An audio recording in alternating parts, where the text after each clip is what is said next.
Welcome to this BVTV Sales Today podcast, coming to you from the UK studios of BizVision, and I'm your host, Malcolm Gallagher. This is episode 2 in a trilogy with sales professional expert and author of this book. We'll talk more about it later. Alex Dripchak. Hello again, Alex. Hey, Malcolm. Good to be here. Welcome, you're in the heart of selling, aren't it? New York City. Is that the heart of selling, would you say? I would say it's one of them. Probably New York, London, probably Hong Kong or Tokyo on the east. But yeah, definitely one of the 5.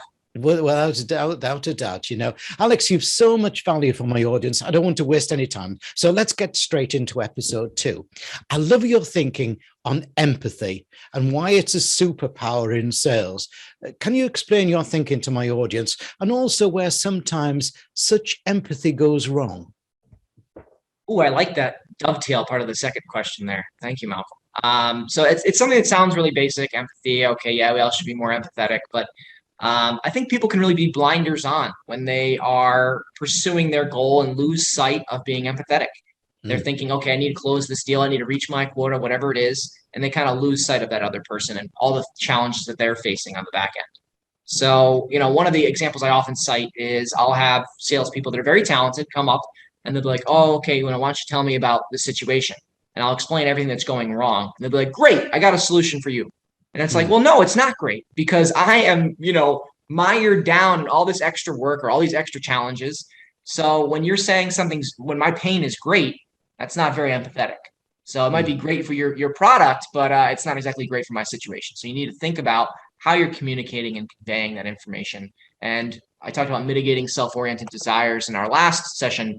You need to also mitigate any self-oriented language or any salesy language. And there's an article from Harvard Business Review out now on that I just published. So I think those are things you need to realize. You need to really realize that first and foremost, we are human beings and all have that same desire to be liked, respected, valued, and appreciated. Yeah. So if you can hit on those 4 things and treat people and not as individual roles, you're well on your way. Yeah, I also think, today's sales professionals need to resist a lot of internal pressure they get, whereby a lot of CEOs, leaders, or other departments don't understand what you're talking about, building the relationship. They think, well, you haven't mentioned our company 42 times in the first sentence.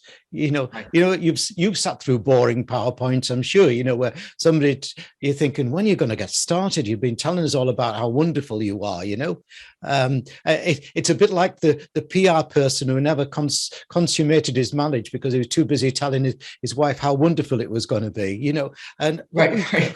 What we've got to do but people, I see it time and time again. I get the blurb through about you have to find the benefits to myself hidden deep with it, because the company wants to tell you how wonderful it is, and the white salesman's not talking about how wonderful the business is and how wonderful their products are.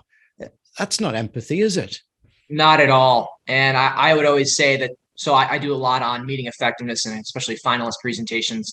And you cannot start about yourself. It has to be what you heard about that client, about their situation, and it has to be tailored to their needs. And also, I like to do an interactive element where if they on the fly want to go into something deeper or kind of fly by something quicker, having that flexibility in the presentation to really steer how they see fit. So I would agree with you. And, you got to point to results there. So fortunately, we were 100% selection rate in our finalist meetings because we took an approach of being focused on the client and really answering their questions. So that's right in line with empathy. So I agree with you there.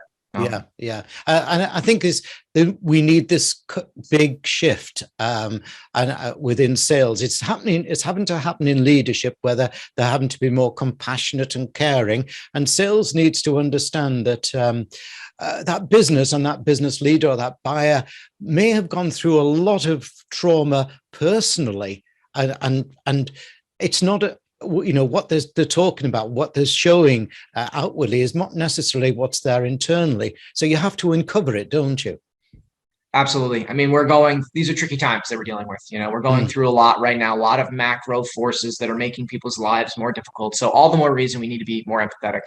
And I mean, empathy is foundational to so many other important elements of sales. Yeah. So I talked about value, respected, but of course the main one is building that trusted advisor relationship. Yeah. And if you get to that status, then, things are very easy. Instead of being that outbound prospector, you're an inbound, recipient really of opportunities. So, and it takes a very long time to get there, and you always have to be empathetic, but empathy leads to trust, and it's critical. Yeah. And I think also, Alex, just one last bit there. It's a fine being the trust-based salesperson, but it's actually got to go throughout the whole business, isn't it? Because you are the face, as a salesperson, you are the face of that business, and the buyer buys you before he buys the company or the process or whatever it may be. And if the rest of the business is not being as trusting and doesn't follow through, then that can spell disaster, can't it? Absolutely. I mean, you are that first touch point. So the perception they're going to have of the organization is starting with you, and sometimes ending with you if they don't like you. And then I've talked to people that are like, oh my God, I don't like insert competitor here. And it's for a reason of one salesperson they talked to 10 years ago. Yeah. It's like they're probably not even there anymore. And you still are, holding and entrenching these perceptions about an organization. So people are very quick to make up their mind about how they feel and very reticent to change their mind. So there's a great quote on that. And it's just about how it's amazing how few bits of information we can take to have a foundational belief, but just how many things we need to look at it that would contradict that initial belief in order for us to change our mind. So Brilliant. 2 things could be enough to set something, but maybe it takes 20 things for you to change your mind. So all the more reason why you need to start strong. Excellent. Thanks, Alex. Now, let me remind our audience of your URL, your website for your book, and viewers, obviously you can see it on the screen behind me, but for listeners, let me spell that out. It's 100, all the W's, obviously, 100, and 100 is numbers, 100, salesskills.com, 100salesskills.com. And this is the book.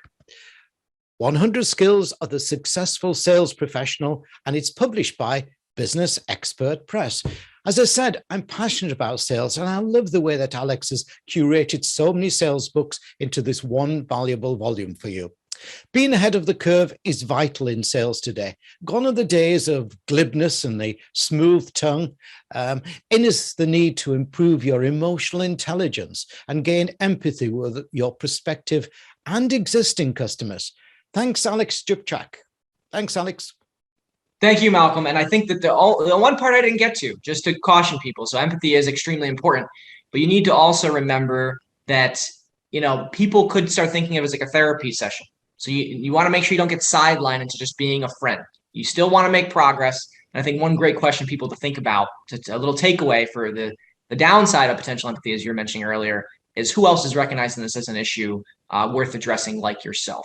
See if you get that additional buy-in, gauge their reply, and see how productive the conversation is. But again, empathy is so critical, as you were discussing earlier, and just make sure that you keep in check being a potential therapist.